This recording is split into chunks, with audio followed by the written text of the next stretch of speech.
Ya, ¿verdad? Sí, sí, sí. Listo. Bueno, yo soy Sandra Pinardi.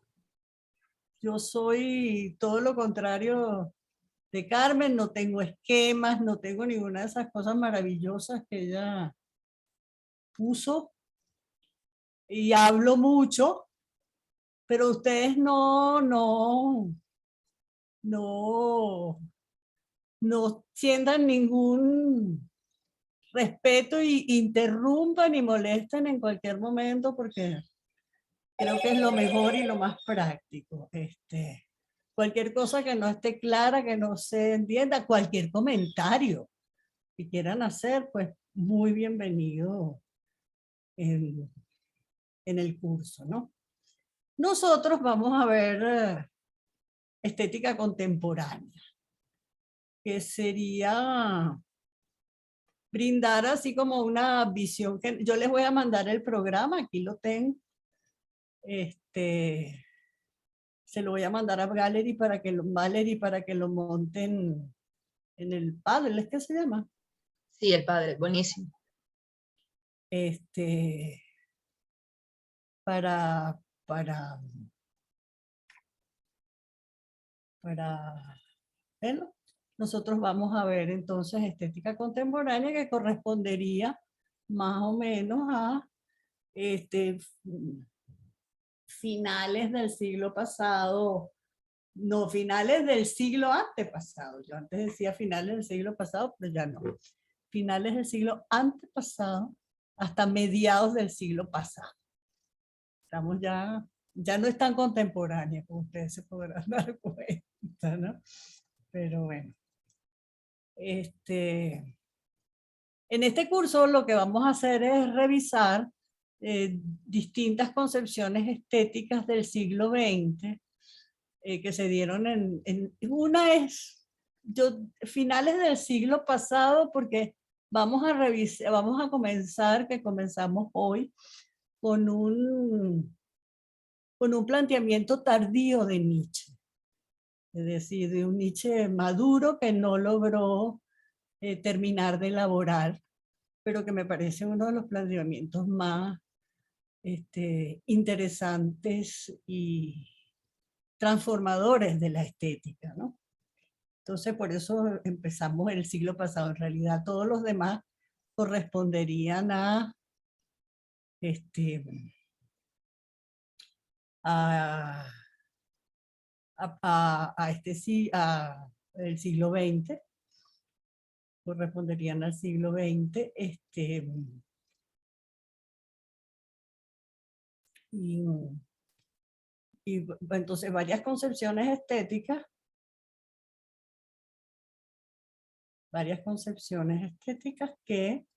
eh, que cambiaron nuestra idea de obra de arte y que además representaron una modificación importantísima con respecto de los planteamientos de la estética moderna y de la estética romántica. Nosotros vamos a ver en qué sentido transformaron nuestra idea de obra de arte y de alguna manera la idea de obra de arte que tenemos actualmente viene de lo que desde estas concepciones estéticas y, y de alguna manera como son unas concepciones estéticas que van en contra, que son críticas con respecto a lo que es la estética moderna y la estética romántica, que sería lo que ustedes vieron el trimestre pasado, ¿no? Entonces vamos a hablar sobre el momento en que el arte y la obra de arte deja de ser consideradas como representaciones bellas o representaciones perfectas o eh, productos para la contemplación y se van a comprender como portadores de un saber, de un tipo particular de conocimiento que las va a convertir de alguna manera las obras de arte en un elemento indispensable para el hombre y para la cultura. Es decir, de alguna manera son unas concepciones estéticas que niegan, vamos a decir así, el carácter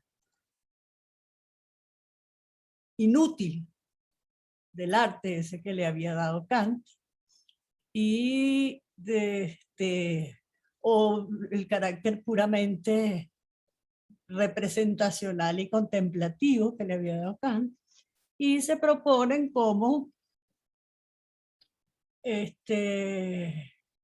como entienden la obra de arte entonces y el arte como un tipo particular de objeto que es portador de un tipo de conocimiento, de un saber que tiene que ver con el hombre, con la cultura, pero tiene que ver sobre todo con la manera como el hombre le da sentido y le da significado al mundo y a la realidad en la que existe.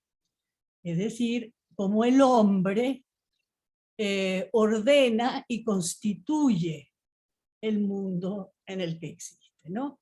Entonces, son unas concepciones que le otorgan al arte un papel de, vamos a decir así, casi eh, de espacio, de apertura de mundo, de espacio de reconocimiento de las posibilidades de la realidad y del hombre. Y los convierten además en un elemento fundamental para la cultura, ¿no? Entonces el arte y la obra de arte en estas concepciones dejan de ser objetos inútiles, hechos para la contemplación, y pasan a ser más bien unos lugares para explorar las verdades humanas y unos lugares para convocar a los hombres a encontrarse y pensar juntos y de alguna manera inventar el mundo. En ese sentido es un arte entendido como, perdón, apertura del mundo, ¿no? Eso se comprende, ¿no? No hay ningún problema, ¿no? Sí, sí, sí. Las,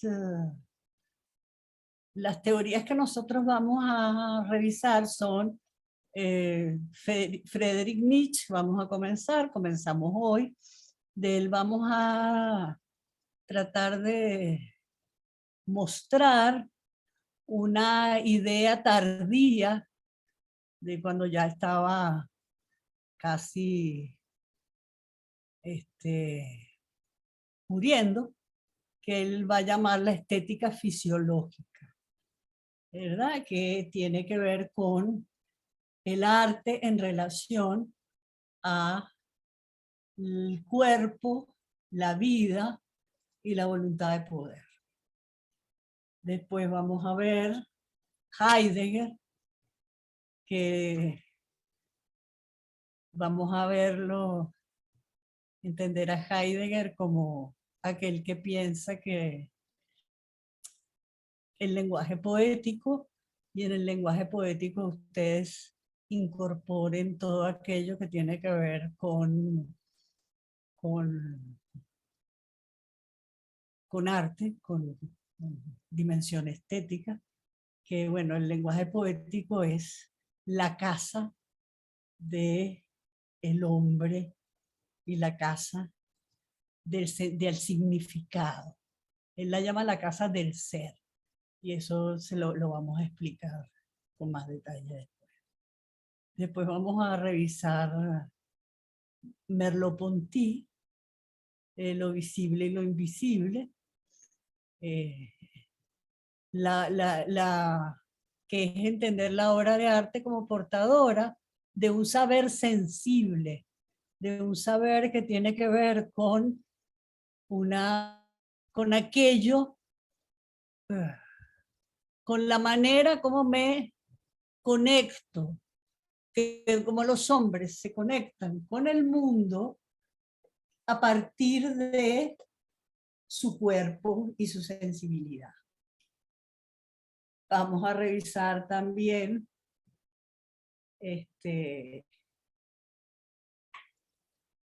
Gadamer, a ver, la idea de juego, el arte como símbolo, juego y fiesta, que tiene que ver también con el sustrato cognitivo antropológico del arte. Y si tenemos tiempo, Walter Benjamin, que yo sé que ustedes lo están viendo con Eleonora, acerca de eso que Benjamin llamaba la imagen dialéctica, ¿no? Entonces, esos van a ser nuestros temas. Ustedes van a leer algunos textos de lo de Nietzsche, por ejemplo. Saben que Nietzsche es un escritor fundamentalmente de fragmentos, entonces es como imposible ponerlos a leer un texto en particular, tendría que darle infinita cantidad de fragmentos de distintos textos y no tiene mucho sentido. Mejor hacemos una especie de recorrido por los planteamientos de Nietzsche. Pero sí, de Heidegger vamos a leer El origen de la obra de arte. De Merleau-Ponty vamos a leer, de todas maneras eso se los voy a subir, El ojo y el espíritu, de Benjamin vamos a leer algunas partes del proyecto de los pasajes, de Gadamer algunos momentos de verdad y método y algunos momentos de la actualidad de lo bello. Y bueno, ese sería nuestro programa de clase, ¿no? Revisaremos entonces entre 4 y 5 autores, todos ellos autores fundamentales para el pensamiento filosófico contemporáneo, todos ellos de alguna manera inauguradores de escuelas de pensamiento importantes, muy críticos de la modernidad, los 5, y menos Gadamer, críticos de la modernidad, 4, y de alguna manera, pues, intentando ver cómo es esa nueva manera de comprender el arte que abandona, que deja de lado la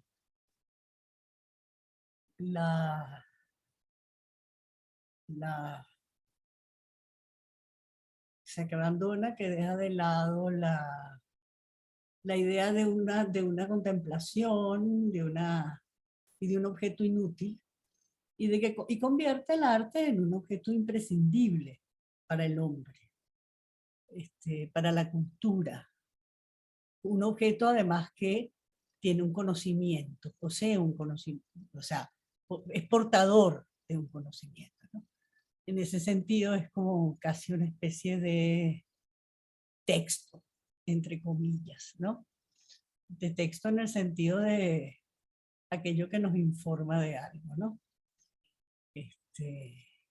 Aunque ustedes que saben todo lo que saben de imágenes y de cultura visual, pues entenderán mejor eso. Ok, entonces vamos con Nietzsche. Se ha comprendido lo que he dicho, ¿verdad? No tiene ninguna, no es nada, o sea, no he dicho nada en realidad. No, va muy bien, va muy bien. Lo único que he hecho es enumerar un poco de cosas, ¿no? Más nada. Bueno, entonces vamos con Nietzsche. La idea de una fisiología del arte es un planteamiento tardío de Nietzsche, que evidentemente no pudo desarrollarse de forma sistemática porque ya Nietzsche estaba tocando el final de su vida, pero que sin embargo, de alguna manera, uno puede estar, que estaría ya esbozado en el inicio mismo de los planteamientos del filósofo, en ese libro que se llama, que habla sobre lo dionisíaco y lo apolíneo en el origen de la tragedia. Ustedes vieron, creo, el trimestre pasado, el origen de la tragedia, ¿no? Con la Sí, profesora. sí, sí, lo llegamos a ver. Ujú. Y hablaron de las fuerzas dionisíacas y las fuerzas apolíneas, ¿no? Entonces eso lo tenemos ya trabajado. Con este planteamiento, el de la fisiología del arte, Nietzsche, el arte adquiere en el pensamiento de Nietzsche un estatus ontológico que nunca antes había sido visto en la historia de la filosofía. Es decir, es un planteamiento sumamente novedoso, ya que el arte se convierte casi en el arte entendido como el producto de los procesos de creación. Es decir, no vamos a entender el arte como algún tipo de imagen, algún tipo de objeto, algún tipo de representación, sino como cualquier producto que ocurra a partir de un proceso creador. ¿Ves? ¿Qué es un proceso creador? Un proceso creador es aquello que da ser a lo que no lo tenía. Es decir, que convierte en ser lo que no era ser. ¿Eso se entiende? ¿Sí? Sí. Ok. Por si acaso, porque eso es como metafísica, ¿no? Entonces nosotros trataremos aquí de analizar brevemente la concepción nietzscheana de fisiología del arte, ¿por qué? Básicamente porque ella tiene importantes consecuencias en que propone un nuevo tipo de experiencia estética. Por ejemplo, si ustedes conocen el arte contemporáneo, que lo hacen, bueno, no contemporáneo ni siquiera, más bien moderno, lo que hace Joseph Beuys, ¿te acuerdas? Lo que hace Joseph Beuys tiene mucho que ver con esto, que se llama la fisiología estética. La fisiología del arte, o la estética fisiológica, como ustedes quieran llamarlo, ¿no?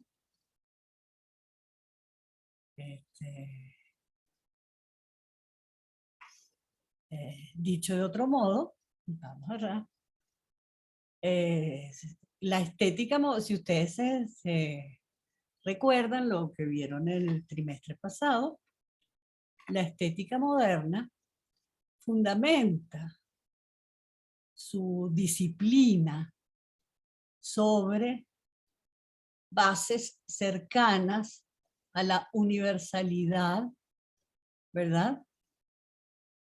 De un sujeto que es un sujeto único, que es una subjetividad, en el caso de Kant, por ejemplo, trascendental, que es una subjetividad, que es un ente que piensa, como decía Carmen antes, y que piensa, y es razón, y es el mismo para todos. En este sentido, la estética moderna fundamenta o coloca, posa su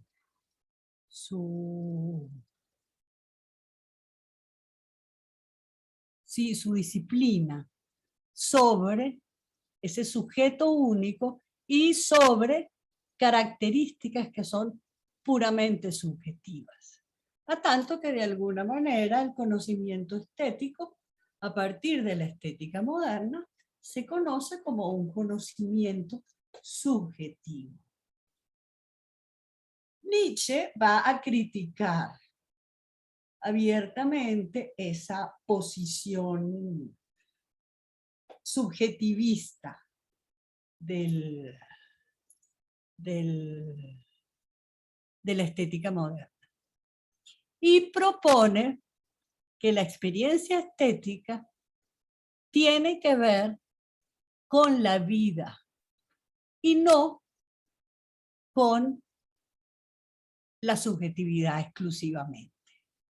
Con la vida quiere decir con el cuerpo entendido en términos de vida, no entendido en términos de organismo biológico o en términos de procesos neuronales, sino en términos de el cuerpo como la concreción de una voluntad de poder que se realiza en términos de un animal que es capaz de pensar y que es capaz de hablar. Y que por tanto es capaz de producir orden y cultura. ¿Eso se entiende? ¿Sí? Es decir, para Nietzsche existe una realidad. La realidad no es la realidad que nosotros vemos en el mundo de elementos estables y de elementos permanentes. La realidad es un cambio constante. Es lo que él llama un devenir. Un devenir es algo que está constantemente dejando de ser y llegando a ser. Es decir, el devenir es, por ejemplo, nosotros todos, como seres humanos, somos devinientes porque nacemos y en el momento en que nacemos, ¿verdad? Estamos constantemente siendo, pero estamos dejando de ser también. Es decir, estamos constantemente siendo otros del que éramos. En ese sentido, nosotros somos una realidad deviniente. Nietzsche va a considerar que la realidad verdadera, eso suena horrible, pero así, que lo real, lo verdadero, no sé cómo decir eso, es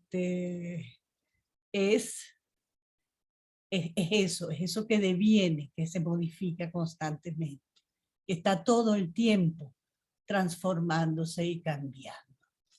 Que todo lo que es estable, todo lo que es permanente, sean instituciones, sean esencias, sean órdenes, sean objetos, sean conocimientos científicos, sean teorías, son ficciones.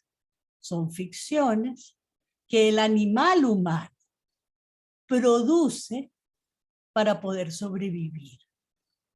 Porque así como, por ejemplo, todos los animales son, de alguna manera, aptos para algunas cosas, ¿verdad? El animal humano es un animal muy poco apto, ¿verdad?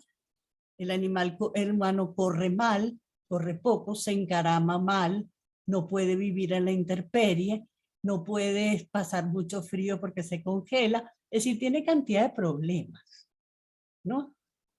Pero el animal humano tiene la razón y el conocimiento para producir ficciones que le permiten vivir y sobrevivir adecuando los ambientes a sus propias necesidades. Y adecuar los ambientes a las propias necesidades significa crear cultura y crear historia. ¿Eso se entiende lo que estoy diciendo? ¿Sí? Perfectamente, profe. ¿Seguro? Creo. Ninguna duda, nadie. O sea, Nietzsche de alguna manera cree que nosotros somos, con Nietzsche se elimina la dualidad moderna. No somos un alma y un cuerpo. Somos un cuerpo pensante. Somos un cuerpo hablante. Somos un animal que piensa. No es que seamos un espíritu encerrado en un cuerpo biológico, sino que somos un cuerpo biológico en el cual la voluntad de poder, que es la fuerza vital que produce todo lo que existe, son las fuerzas que producen todo lo que existe. La voluntad de poder se concreta en la forma de pensamiento y lenguaje. ¿Estamos? ¿Sí? Sí, muy claro. ¿Sí? Ok. Porque no es fácil a veces. Entonces, en ese sentido, Nietzsche piensa el cuerpo como vida, es decir, como expresión de la voluntad de poder. ¿Verdad? ¿Qué es la voluntad de poder? La voluntad de poder es el conjunto de fuerzas que existen en la realidad, que son las que producen la existencia, es decir, el devenir. Y la voluntad de poder se concreta de distintas maneras en los distintos objetos o los distintos animales donde se da. Estamos entonces en la voluntad de poder que se concreta en un hombre es diferente a la que se concreta en un gato. ¿Estamos? ¿Qué quiere decir eso? Que los dos tienen una fuerza que los lleva a vivir y a vivir cada vez más. Más, en términos de Nietzsche, no quiere decir más tiempo, ni más largo, sino más intensamente. ¿Ok? Con más riqueza. ¿Bien? Entonces, la voluntad de poder es estas fuerzas son fuerzas opuestas, es decir, hay fuerzas de todo tipo y son fuerzas polémicas que están constantemente en lucha y que terminan concretando la realidad, esa realidad deviniente que es lo que realmente existe. Todo lo demás para Nietzsche es ficción. Tengan cuidado, es una ficción necesaria. Es necesaria porque sin esa ficción el hombre no puede existir. Para el hombre es absolutamente necesario ficcionar el mundo. Es decir, crear cultura, crear historia, ¿verdad? Crear realidades metafísicas. Pero eso no quiere decir que las realidades metafísicas, la cultura y la historia sean verdad. ¿Estamos? Lo que Nietzsche está planteando es no son verdad, pero son necesarias. Es decir, no está denigrando de esas, ni está colocando, y eso es muy importante, a la ficción como mentira. La ficción no es una mentira. La ficción es una fantasía eminentemente necesaria. es un recurso de vida. Y eso es muy bonito, porque eso tiene que ver con la fisiología del arte, justamente. El arte es un recurso de vida, justamente. Es decir, es esta especie de lugar de realización de la vida en términos de expandirse.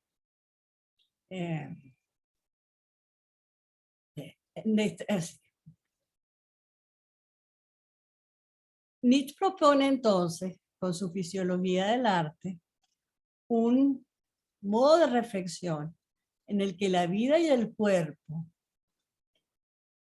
toman el protagonismo. Este nuevo modo de reflexión hará posible que las relaciones entre vida y arte, entre vida y estética, ¿no?, cambien, se modifiquen. Y así también plantea el problema del arte desde un horizonte que no es el puramente subjetivo, sino que tiene que ver con un horizonte que tiene que ver con la vida, con el cuerpo y con la cultura toda. ¿Entiendes? ¿Sí? Eso se va entendiendo, ¿verdad? Hasta ahora se ha entendido todo. No hay problema. Sí, sí, sí, sí. Okay.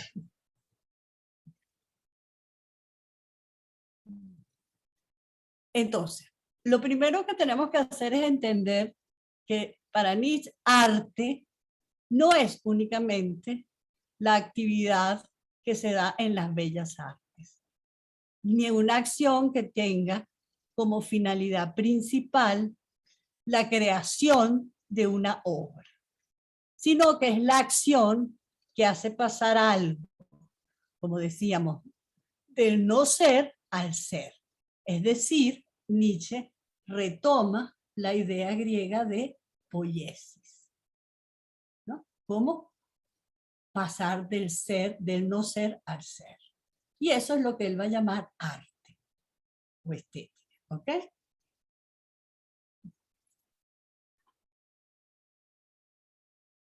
Ok. ¿Cómo aparece la fisiología del arte? Bueno, lo primero que hace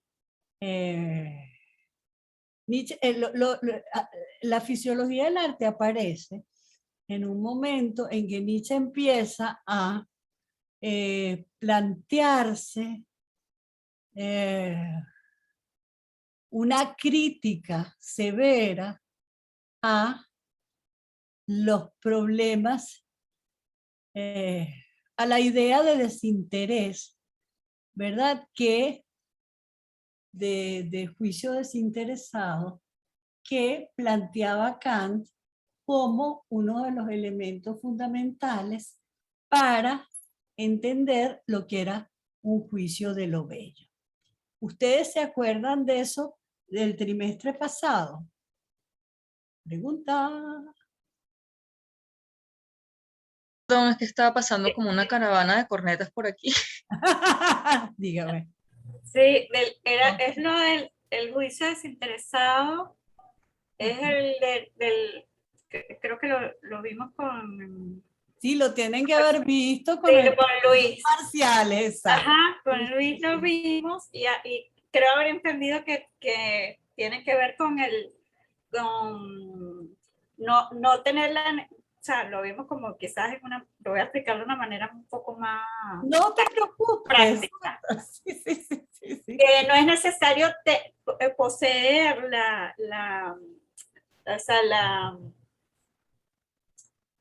materialmente el objeto bello, Ok, exacto. sino la experiencia, ¿no? O sea, yo creo que ya con la experiencia, el profesor Luis me acuerdo que puso un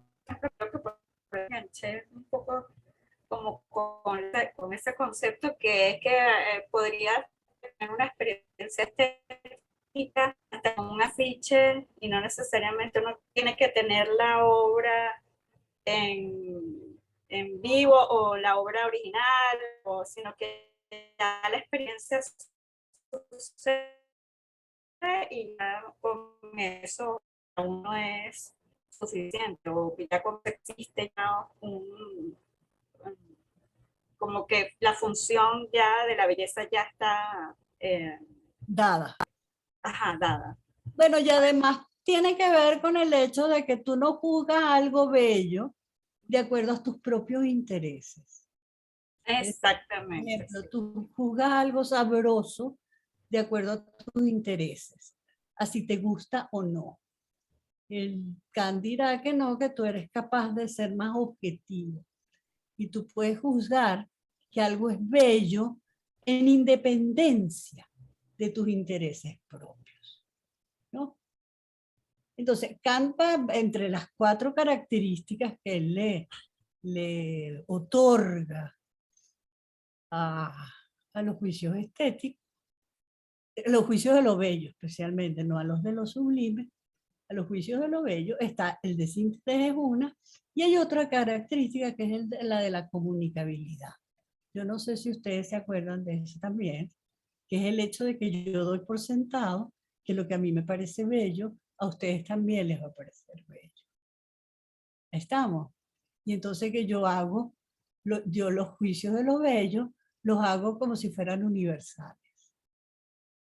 ¿Estamos? Okay. Entonces, Nietzsche va a criticar su idea de la fisiología del arte, comienza justamente de una crítica que él le hace a la idea de desinterés. ¿Bien?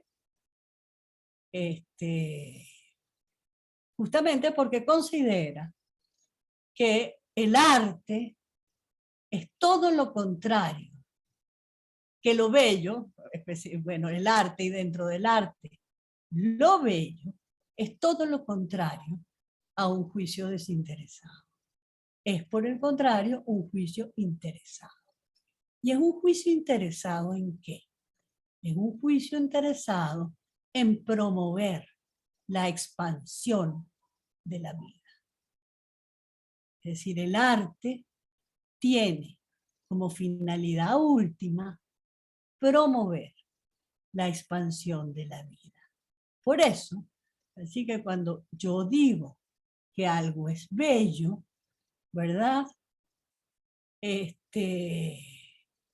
Yo lo que estoy diciendo es que eso que tengo frente a mí, eso que me está pareciendo bello, expande mi fuerza vital, expande mi deseo de vivir, expande mi comprensión del mundo. ¿Okay? Y que eso es justamente lo que Kant habría negado. Entonces vamos a revisar un poquito qué es lo que él hace en su recepción de Kant, ¿no? El artista sería un mentiroso porque ordena las cosas bajo bellas formas, porque estabiliza una realidad que está siempre en constante cambio. Aquí radicaría la inversión de Nietzsche. Lo inmutable no es ya lo real, sino una ficción, una apariencia. Y sí, el artista no es un mentiroso. El artista lo que es un ilusionista. Lo real es el devenir, la ausencia de fundamento, el fondo dionisíaco de la vida. Ustedes se acuerdan del fondo dionisíaco de la vida, ¿no? El caos del uno primordial. ¿Sí? ¿Eh?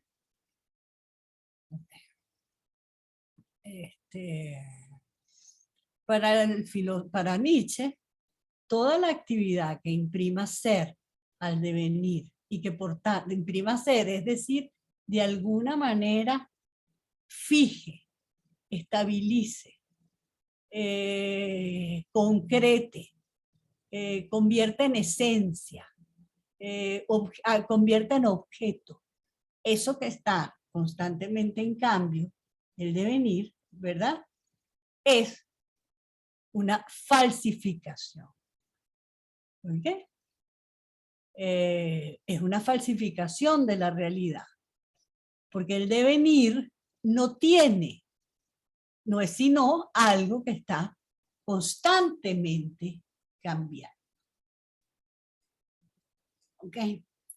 Y toda esa actividad que imprime ser al devenir y que por tanto falsifica la realidad, puede, en cierto sentido, ser considerada como arte. ¿Okay? Aquí uno se pregunta, pero entonces, ¿qué sentido tiene? Si resulta que todo, la filosofía, la ciencia, la arquitectura, lo que tú quieras, no sé, la arquitectura es un arte, pues me equivoqué. La filosofía, la ciencia, la economía, todo termina siendo arte. Entonces, ¿qué sentido tiene hablar de una fisiología del arte? Entonces, vamos con calma, ¿no? A eso vamos a llegar, ¿no? La diferencia es que todo eso podría ser considerado arte, pero eso no hace sino hacer posible la vida del hombre. Es decir, lo único que haces cuando creas una institución, o cuando produces un conocimiento, o cuando ordenas la realidad, o cuando distribuyes el mundo y haces historia, es darle lugar a la existencia del hombre. Es facilitarle al hombre su sobrevivencia. Es darle al hombre los mecanismos para sobrevivir. Pero la obra de arte, ¿verdad? La que es doblemente, la única que es verdadera, porque es una ficción, que se sabe ficción, y en eso es la única verdadera. ¿Okay? Eso es importantísimo para Nietzsche. ¿Okay? La obra de arte no es el mecanismo para darle lugar a un hombre. La obra de arte es un elemento que expande las fuerzas vitales, que expande el deseo de vida, que expande las fuerzas,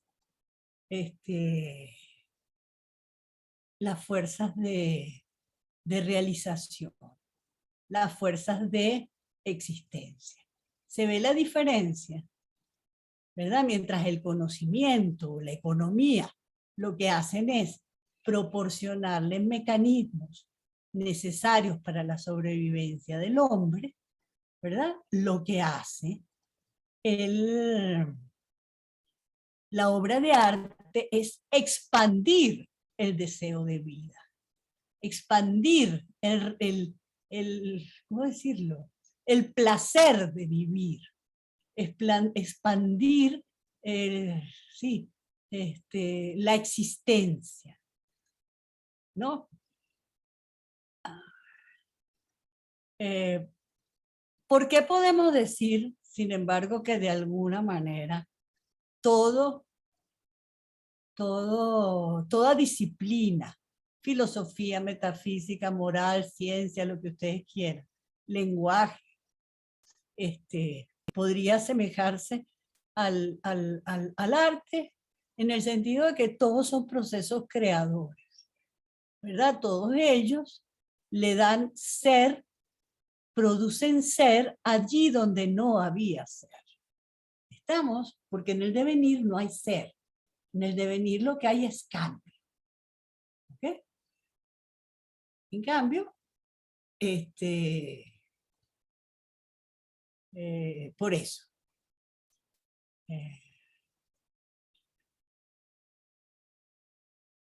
En ese sentido,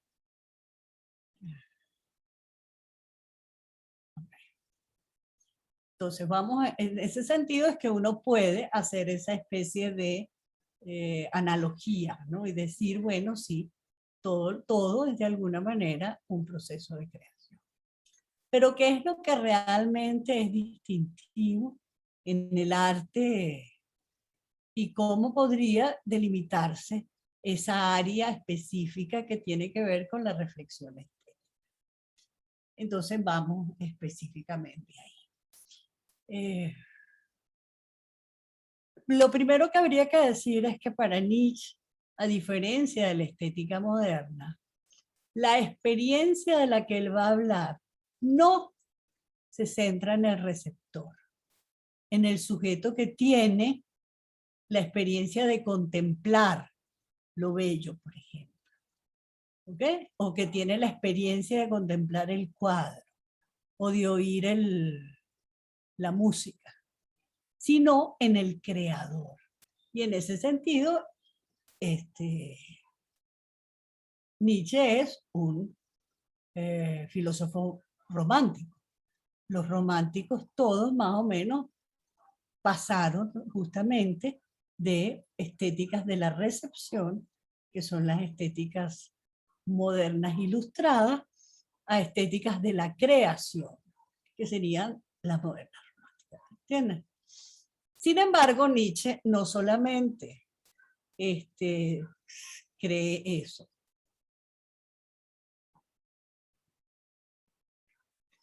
En ese caso, en todo caso, su concepción del arte y su concepción del acto creador va a tener que ver con la experiencia del que hace y no del que mira.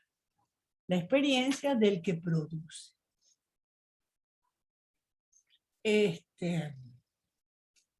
Ok, entonces, ¿qué es el problema que tiene Kant, que tiene Nietzsche con la idea de Kant de desinterés? La palabra desinterés tiene dos acepciones. Por una parte quiere decir falta de interés por algo, ¿verdad? O sea, yo estoy desinteresada cuando no me importa de lo que alguien está hablando. Y dos, tiene que ver con desprendimiento de todo provecho personal, próximo o remoto. Es en este segundo sentido, en el sentido en que Kant lo toma. Es decir, los juicios sobre lo bello no van a estar mediados por, por mis intereses personales. Estamos. En todo caso, lo que permite distinguir entre una experiencia estética y una experiencia agradable a los sentidos, por ejemplo, de una comida muy sabrosa, es justamente el criterio del desinterés. ¿Por qué? Porque la comida me la como, la poseo, como decías tú, como decía Claudine, ¿no? La poseo, me la apropio. Y eso es justamente parte de la belleza que tiene la comida, de lo agradable que tiene. ¿Ok? En cambio, el cuadro no, simplemente lo veo. ¿No? Y como dices tú, no necesito poseerlo, puedo hasta mirarlo en una reproducción y ya está. Y con eso me basta, ¿no? Con ello se inaugura, dice Nietzsche, una actitud estética que es una actitud según la cual se elimina del objeto estético todo lo que tenga que ver con conocimiento, problemas sociales o políticos y dimensión utilitaria. Es decir, en la estética de la ilustración, el objeto estético es un objeto de pura contemplación. No tiene ninguna otra función, ¿no? Sino ser contemplado y ser visto, ¿no? El desinterés, entonces, parece haberse asumido como el criterio exclusivo de acuerdo al cual Kant puede entender que la experiencia estética es fundamentalmente una experiencia de contemplación o de recepción en la cual se excluye toda utilidad. Eso es lo que va a decir Nietzsche. Es decir, ¿qué va a decir Nietzsche? Al colocar Kant el desinterés como un elemento fundamental de los juicios estéticos, ¿verdad? Está de alguna manera reduciendo la experiencia de recepción de una obra de arte a una contemplación, a una pura contemplación inactiva, pasiva, ¿verdad? Y le está quitando al arte cualquier posibilidad de ser útil para nada, ni educativamente, ni simbólicamente, ni de ningún tipo.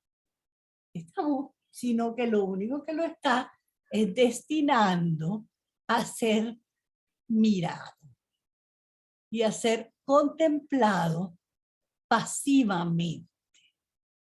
¿Ok? Eso que estaba de alguna manera que ustedes hablaban en la clase anterior, de la pasividad que se pensaba en las imágenes, tiene que ver con esto justamente. Con el hecho de que desde un inicio, ¿verdad? Se pensó que la contemplación de imágenes era una no actividad.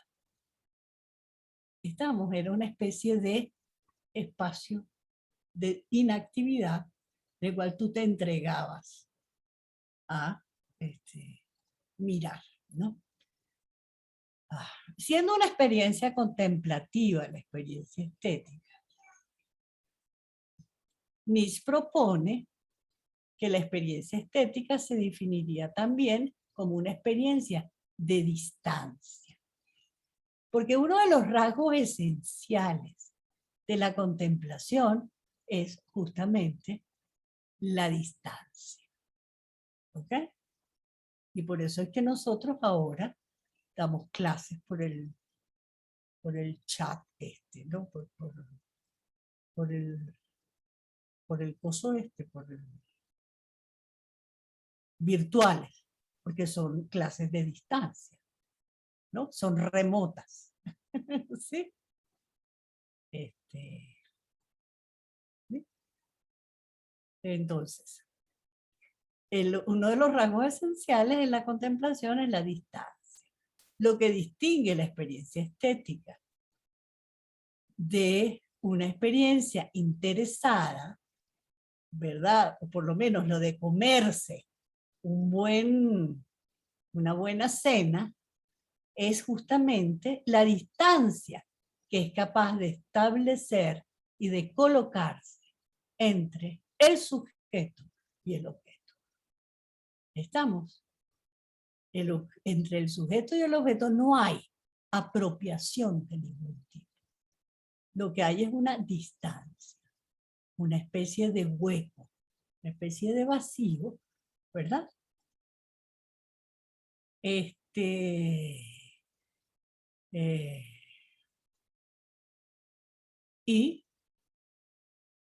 No hay posesión, porque cualquier forma de posesión, desde la utilidad hasta la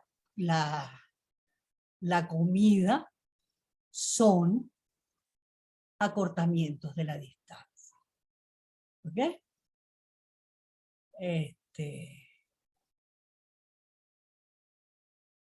El carácter contemplativo que se le otorga al arte tiene, por otra parte, una larga e importante tradición en la historia de la filosofía.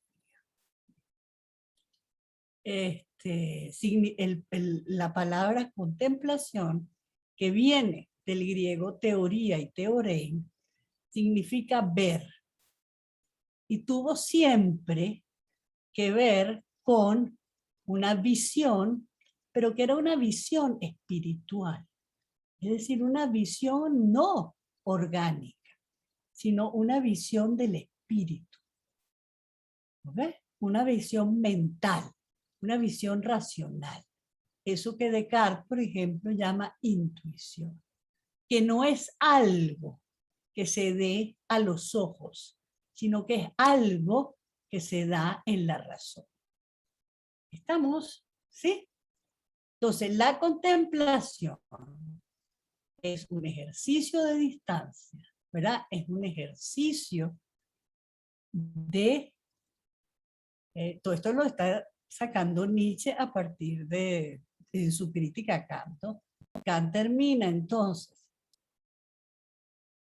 poniendo o colocando la experiencia estética como una experiencia de distancia, como una experiencia, como una experiencia puramente espiritual, racional, como una experiencia pasiva y contemplativa. Por eso, dice, el arte termina siendo inútil y no hay más o menos nada que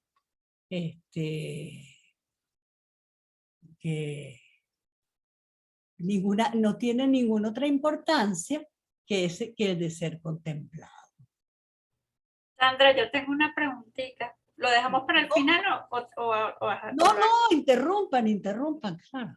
Ah, ok. Y en cuando Kant hablaba de ese libre juego entre la imaginación y el entendimiento,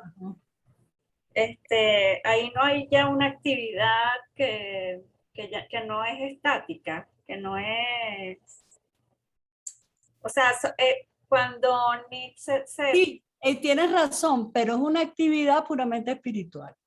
Ah, ok. A eso es lo que se Claro. refiere, que no llega a Fíjate tener... que acuerdo, por eso les dije todo, les puse toda la introducción de lo que consideraba Nietzsche que era el hombre.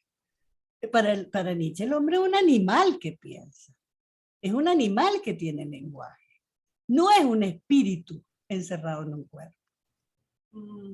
¿Entiendes? Sí. Entonces eso sigue siendo inactivo, en el sentido de que no hay nada que tenga que ver con la vitalidad, con la vida misma, que se ponga en ejercicio en el momento en que hay una contemplación de lo bello. ¿Okay? También hay que ser honesto. La crítica que le está haciendo Nietzsche a Kant, como todas las críticas que hace Nietzsche, son excesivas. Es decir, o sea, no es justa. Eso también. Pero bueno, esa es parte. Bueno, pero se nutre mucho, claro, o sea, el valor de Kant fue mucho, pues, el aporte, y a partir de eso, uno obviamente puede darse posteriormente otros pensadores a la crítica de lo que ya él había avanzado, ¿no? No, claro, pero hay que ser justo, tampoco es muy justo en su crítica, eso es cierto. Pero bueno, eso eso es más o menos un ejercicio de todos los filósofos. Ajá. Son sumamente injustos en la manera como interpretan otros filósofos, sobre todo cuando los están usando para algo que quieren proponer. Sí. No son correctos. Sí, Eso es parte del negocio, leen mal, vamos a decir así. Puedo entender a lo mejor que entonces en ese juego no hay, como no llega a ser nada concreto, sino simplemente es un juego. Y no solo que es un juego, sino que es un juego puramente mental. Ajá, exacto. No hay nada más. Ah, ya lo capturé mejor. Sí, no hay un deseo de vida, no te provoca salir a bailar, no nada de eso. ¿Entiendes? Sí. No hay unas ganas de, yo qué sé, de arrastrar con el mundo.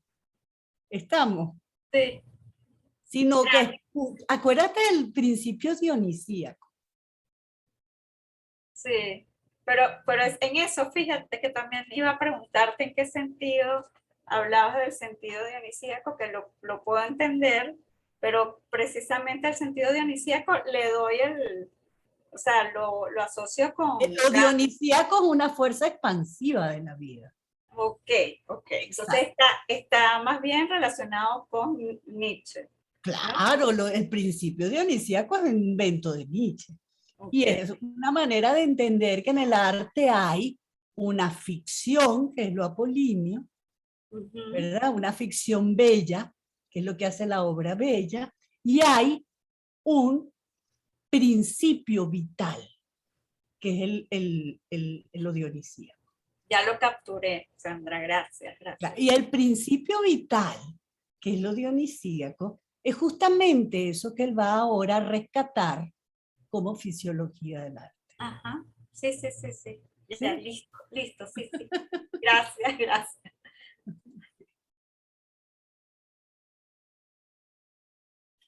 Nietzsche, ninguna otra pregunta, nadie más tiene un comentario, ¿no?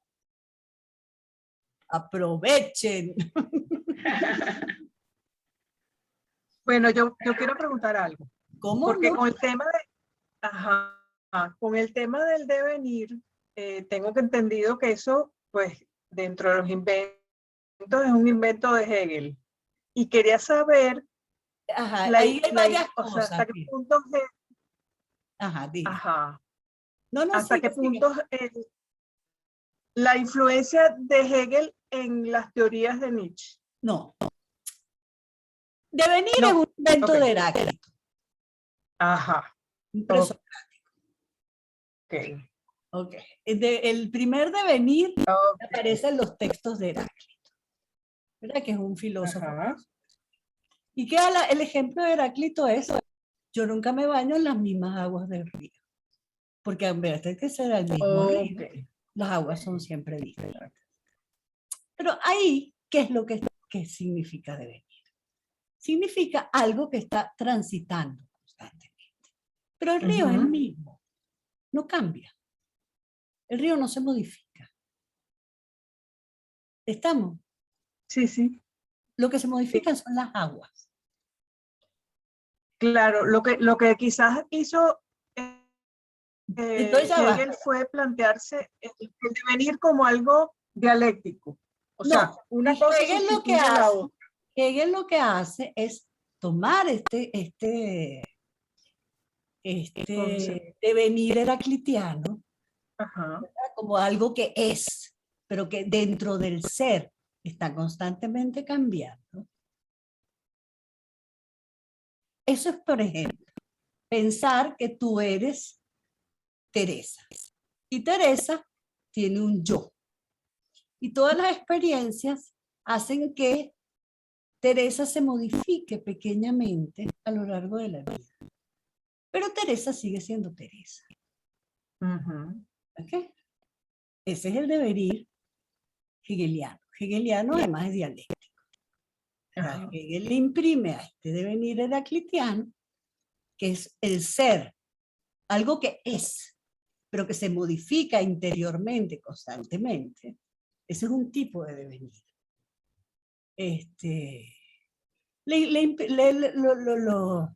Lo, digamos, lo termina de realizar con la idea dialéctica, es decir, y además este devenir se produce por tesis, antítesis y síntesis. Ujú.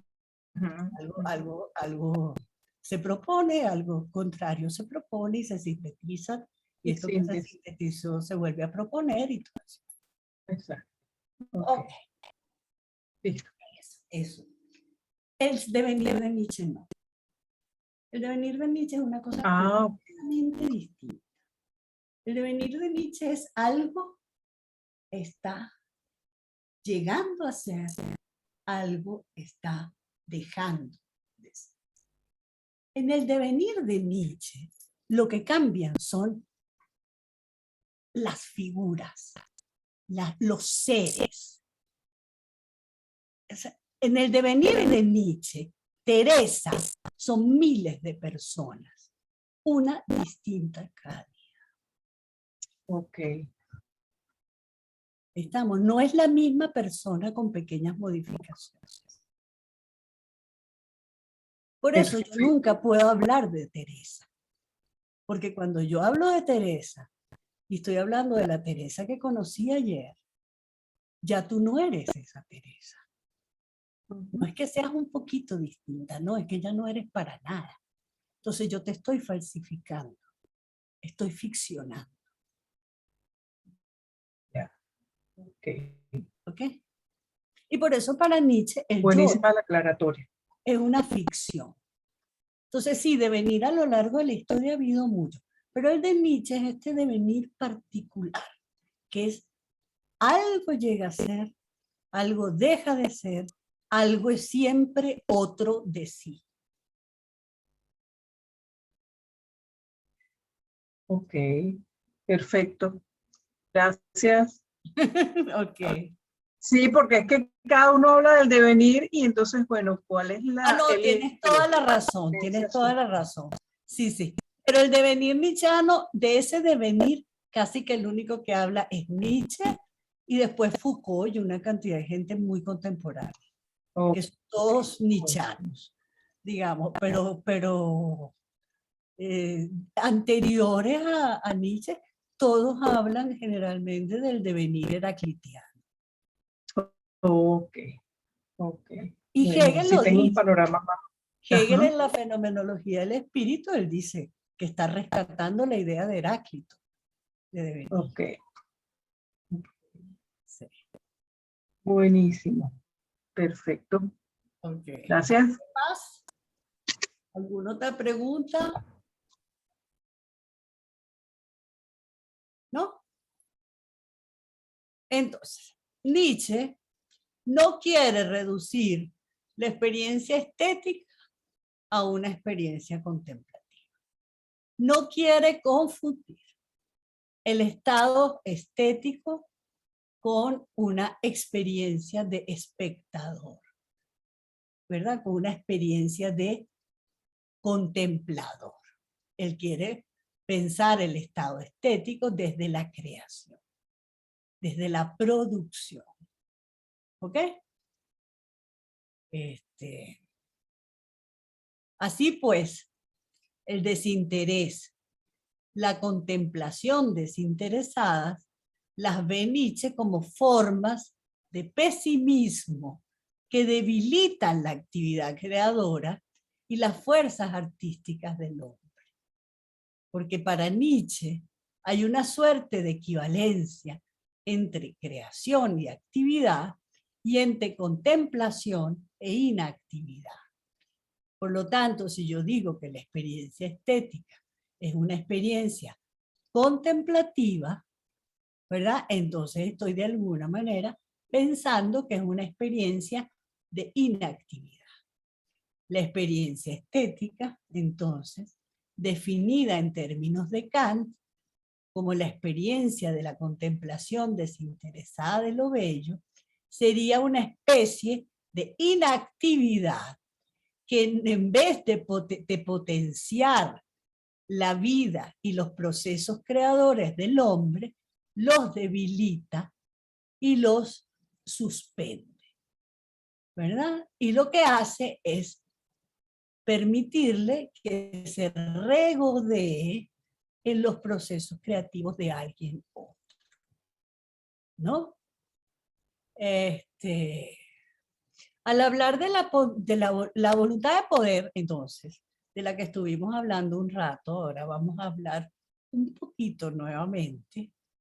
La voluntad de poder es lo que produce la vida. La voluntad de poder, eso está claro, ¿no? Se entendió. ¿Sí? ¿Sí o no? ¿Sí? Bueno. Sí, sí, sí. Ajá. Necesito que me digan. La voluntad de poder es un campo de fuerzas activas y reactivas que se expresan de diversos modos en distintos tipos de actividades y de acuerdo con una jerarquía.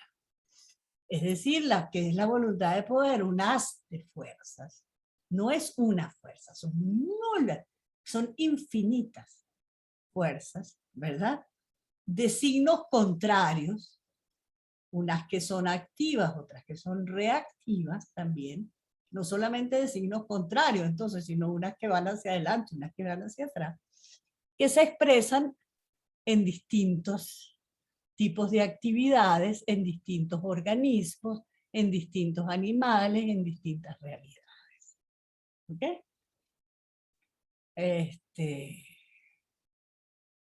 Las fuerzas activas son aquellas que se encuentran en los procesos nobles y soberanos de los organismos, diría Nietzsche.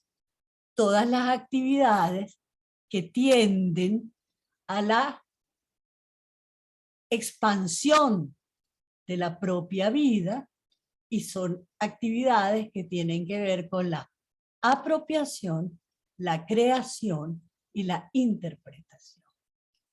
Les quiero decir que para Nietzsche la realidad no es bella ni bondadosa. La realidad es terrible y es una lucha. Es brutal de alguna manera, ¿verdad? Y apropiarse y poseer es pues un elemento central. La realidad es polémica en el caso de Nietzsche.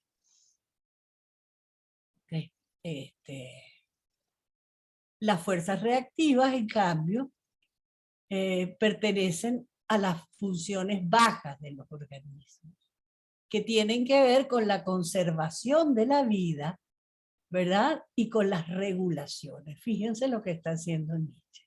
Hay fuerzas activas que tienen que ver con, ¿verdad?, la producción de interpretación, con la apropiación, con la producción de sentido, con la creación de la realidad. Y hay fuerzas reactivas que tienen que ver con la conservación del organismo, ¿ok? Y con las regulaciones y la imposición de límites. ¿Estamos? Es decir, con aquello que no se debe hacer, por ejemplo, o con cuidarse porque hay peligro para la vida. Para Nietzsche todas esas son fuerzas reactivas, porque la vida debe ser vivida para Nietzsche con absoluta intensidad. ¿Estamos? Y ahí estarían las preguntas, Sandra, ahí también están como las dos tendencias de lo apolíneo y lo dionisíaco. Claro, Sí. de alguna manera.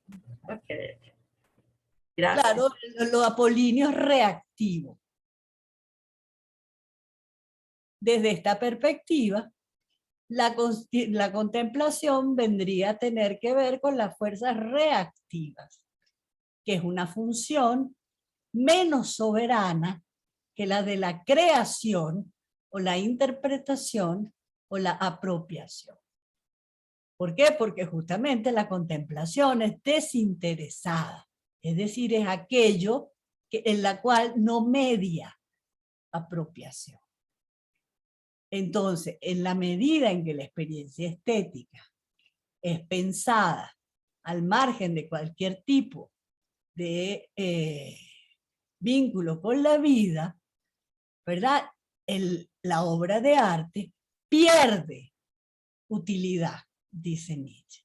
Sin embargo, cuando yo pienso la obra de arte vinculada con la expansión de la vida, la obra de arte termina siendo eminentemente útil, quizás lo más útil que existe. ¿Ok?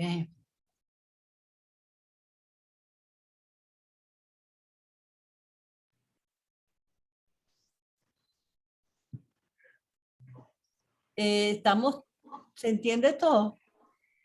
Sí, sabe, profesora, que estaba pensando en cuando hablaba del devenir o el del ser y pasar del no ser al ser. No sé por qué hice relación con la obra de Soto de la esfera que está en la autopista del Este. Ajá. Okay. No sé, porque como uno pasa la ve, desaparece, vuelve a pasar. Exacto, sí, sí, sí, perfecto, perfecto. Y ahí tú ves cómo el proceso creador, además, no, ni siquiera es una obra permanente, sino que ella se va cambiando, es procesual, que es una de las cosas que le encantaría a Nietzsche. Ella misma es procesual constantemente. Es decir, ella no es estable, Ujú. no es en ese sentido ficción, sino que está deviniendo. Exacto. Sí. ¿Algunos comentarios? Me parece muy chévere. Ay, Pero le puedo decir que yo estoy fascinada, o sea, de verdad me parece que nos introdujo como en un mundo difícil porque Nietzsche es, de verdad es como complicado, pero a la vez es hondo, no sé sí, si sí, sí. piensan como yo, mis Él tiene el compañeros. Pero problema de que enamora a la gente y es peligroso. exactamente, es un peligro. Pero bueno, Pero sí. hay mucho que nos ha enamorado durante tiempo y es muy peligroso, les voy a decir la verdad. Sí, sí, pero le da como un sentido, es como que en las palabras que usted dijo, pude yo verme retratada en lo que uno ha querido de alguna forma hacer ver o a ver a uno mismo lo que es el arte. O sea, Ah, no, como que, sí, su idea de la fisiología del arte es una maravilla. Es decir, esa idea exactamente, de que el arte potencia las fuerzas vitales y que es eminentemente necesario. sí. Para eso es impresionantemente, por eso me encanta. Y a pesar de que es del siglo pasado, del siglo antepasado, yo sigo ese problema del 21. Yo lo traje porque me parece fascinante esa idea, esa fisiología del arte, ¿no? Como planteamiento. Lástima que estaba muy enfermo y no pudo terminar de elaborarlo, ¿no? Sí. Bueno, vamos a... Bueno, yo le quería, después lo puedo mandar por el grupo para no interrumpir. En estos días estaba escribiendo una canción y creo que fue el lunes pasado, lo voy a buscar aquí, que se Ok. llama Sigo y me estaba refiriendo a Heráclito y quizás puede ser algo bonito para esta clase. Ah, perfecto, claro, claro, Lo voy a claro. mandar por el teléfono Ok. y cuando arregle la canción con un músico que me la va a arreglar, entonces ya se las mando a todos ya Ah, listos qué para terminar. chévere. Sí, claro. Buenísimo. Gracias, Isabel. No, de No, nada, con perfecto. mucho gusto. Y ahora cada vez que pase y vea a la abuela, me voy a acordar de ti el devenir. Está Ah, muy bien. Estoy manejando por la autopista, me va a pasar. Vete al devenir. Devenir, ay, Dios mío, tantas cosas. Eso está muy bien, ¿ves? Viste que la filosofía a veces es cercana a la realidad, Exacto. a veces. En unos casos más que en otros. Entonces, Nietzsche nos va a decir que la estética solo tiene sentido si la pensamos como una ciencia natural. Es decir, como una ciencia que está ligada a la vida y al cuerpo. Entendiendo, acuérdense, el cuerpo como el animal que piensa y habla, que son los seres humanos. No, el cuerpo no como una pura entidad biológica. Eso o sea, no es todo ese tema horrendo de la biopolítica ni ninguna de esas cosas espantosas del mundo contemporáneo, sino es esta cosa de la vida, pues. Porque la naturaleza misma es considerada por Nietzsche como un proceso artístico, una realidad que origina sus propias configuraciones y las distintas formas en la multiplicidad de los seres a los que da lugar. Es decir, la vida en la cantidad de animales distintos, en la cantidad de plantas, en todo lo que sería la cantidad de cosas, pues, eh, es creadora. Nietzsche sostiene entonces que la ciencia natural contrapone la verdad absoluta de la naturaleza a la idea de una naturaleza que está traspasada por fuerzas artísticas en las cuales se van produciendo distintas configuraciones, incluido el hombre ahí. Y eso es lo que vamos a llamar, en este caso, fisiológico. De acuerdo con esto, en todo lo orgánico, es decir, en todo lo viviente, subyace una fuerza artística que tiene distintas formas de manifestarse y cuyo tronco común, que solo podemos representarnos en el modo en que Kant pensaba, se unían sensibilidad y entendimiento, es lo que Nietzsche llama instinto artístico. Bueno, la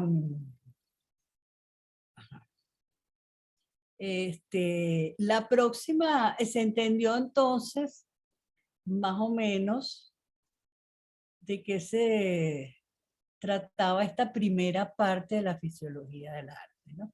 Entonces el arte es interesado, ¿ok? Y emitir un juicio acerca de lo bello es interesado. ¿Por qué? Porque es emitir un juicio acerca de algo que va a potenciar mis deseos de vivir y que va a potenciar las fuerzas vitales. Es decir, en todo lo contrario a lo que diría Kant. Para la próxima clase vamos a seguir con el aspecto de la comunicabilidad de las fuerzas de la fisiología del arte, ¿no? Yo le decía que él critica el aspecto del desinterés, sin embargo, está muy de acuerdo con la idea de la comunicabilidad, entendiéndola no como un supuesto universal, sino como una realidad.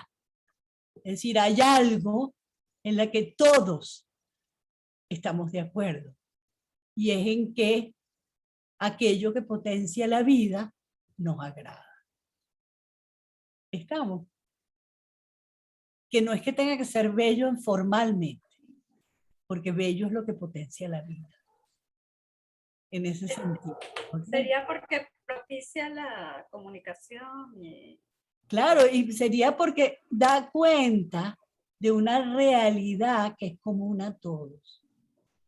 ¿Qué es lo que hace bonita la comunicabilidad kantiana? ¿No? La idea de que los hombres pertenecen a un género común. Es decir, que entre todos los hombres, a pesar de las diferencias, y justamente gracias a las diferencias, hay lazos, hay conexiones. Y eso sí le va a gustar. ¿Okay? Entonces veríamos eso la próxima clase. Y bueno, díganme ahora, nos quedan como 6 minutitos. ¿Ningún otro comentario? ¿Ninguna otra pregunta? ¿Nada? Yo, Ay, sí, Joel, que tú decías, no dice nada. No, yo estaba escuchando y anotando. Bueno, no, mi pregunta era ¿por qué el nombre de fisiología? Pero al final creo que ya usted lo respondió. Igual querría que lo retomara y saber, ¿eso es un término de Nietzsche o es un término que se le pone después? No, eso de fisiología de Nietzsche. Es un Okay. término de Nietzsche de los escritos póstumos. Ahí Okay. está justamente de la fisiología del arte, y es porque es una ciencia de la naturaleza. Claro.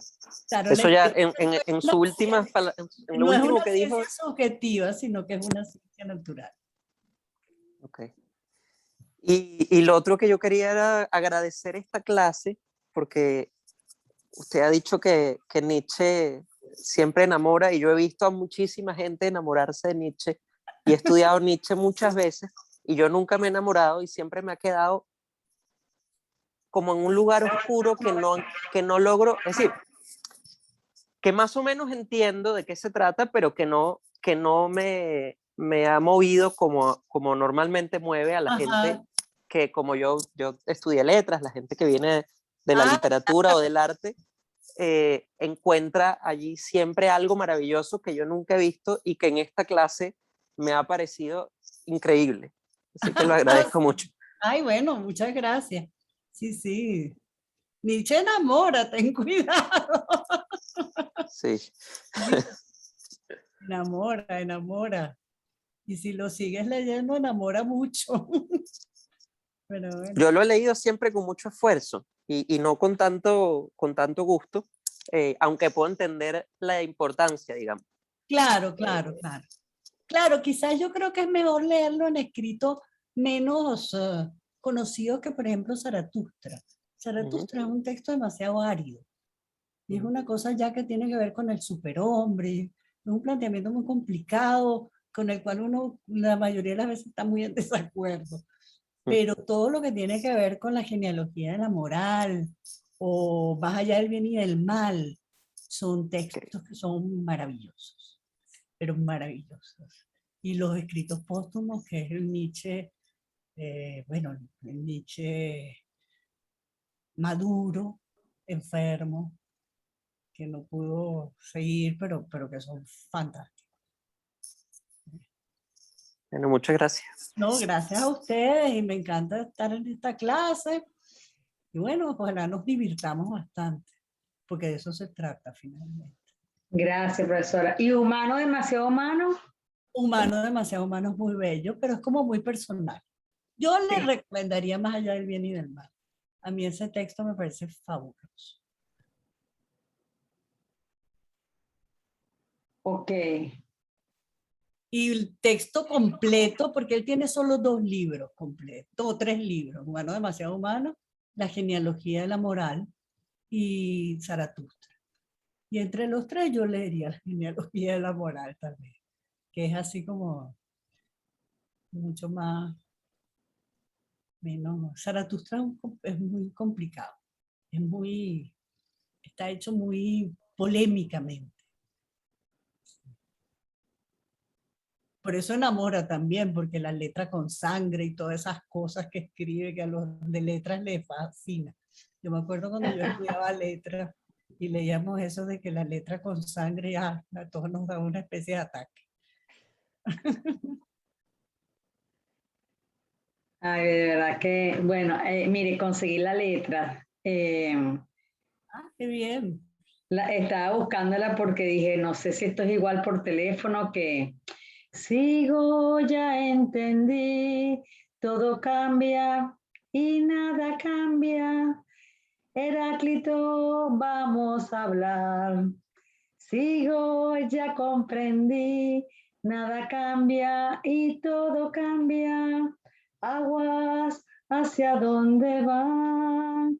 Aguas, ¿hacia dónde van? Sigo, ya conocí, cambia todo, todo cambia. Río, río, ¿dónde queda el mar? Río, río, ¿dónde queda el mar? Ay, perfecto, realmente.